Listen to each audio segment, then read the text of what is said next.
another low passage, and then the king's chamber.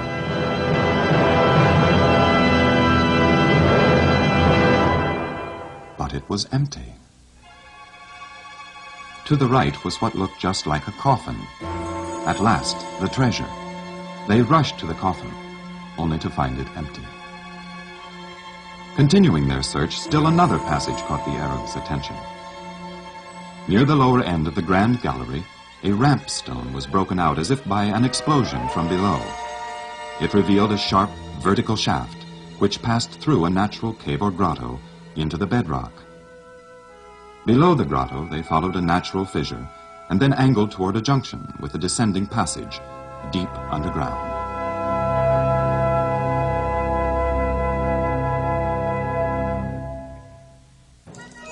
The only treasures that Al-Mamun found in the Great Pyramid were the curious passage system and the incredible workmanship of the ancient stonemasons.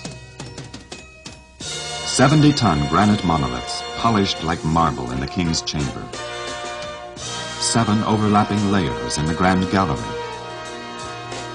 The high vaulted ceiling of the queen's chamber. The incredible accuracy of the descending passage within 1/50th of an inch in 150 feet. What were the trade secrets of these ancient craftsmen?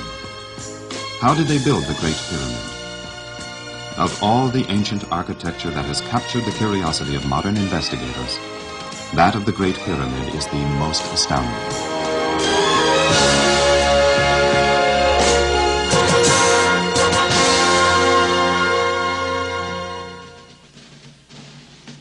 Many theories have been offered about the techniques used. In 1978, the Japanese Nippon Television Network, NTV, cooperated with Waseda University to try the theories by an actual test. They built a small pyramid in the desert near Giza. Their findings were aired in a 90-minute special program on Japanese television. August Tornquist was one of 2 American photographers granted special permission to photograph the Japanese project. The largest blocks that the Japanese cut were about 1 meter square, weighed a little less than 3 tons. Then they tried to drag them on plane skids where the ramps were greased. They tried on pine tree logs. They tried mud bricks made with straw. Then they put a lime coatings on top of that to try to figure out how they possibly moved these massive stones in the pyramid. And I'm sure that one thing the Japanese found out, that it was not as easy as they might have thought. Missing in the Japanese pyramid was the fine work. There were no stones set in close proximity. Japanese used forklifts and cranes, all kinds of tongs and equipment to pick up these blocks.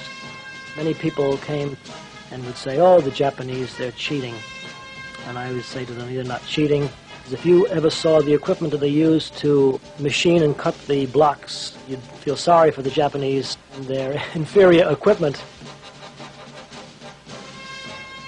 We worked with the Egyptian workers. There were strikes in the middle of a pyramid construction. They worked for money, of course. At the end, I thought that the Egyptian worker had become to have the pride as a pyramid constructor. The main element of the pyramid construction in ancient Egypt was sand and water and time and eternity and faith in the God. And that is the main part we learned from our pyramid construction. We use modern equipment and TV cameras. We didn't have any faith. We realized it when we were building the pyramid. We have only ambitions to make a good TV program, big hit. That was our only energy. We didn't have any faith in God. One day I thought the ancient Egyptian had a big faith in God. Faith made them build the biggest construction in the world.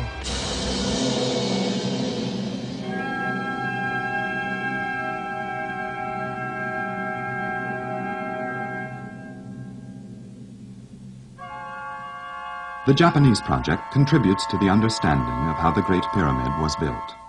But more questions remain. For example, the ramp theory seems inadequate and inefficient in a building the size of the Great Pyramid. To double the height of a ramp, it takes 8 times as much fill material. Another unanswered question: how were the blocks lifted into place, especially the upper stones? The ancient historian Herodotus was told that wooden mechanisms were used to raise the stones. The Swedish engineer Olaf Tellefsen suggested that simple weight arms could have been used for pulling and lifting.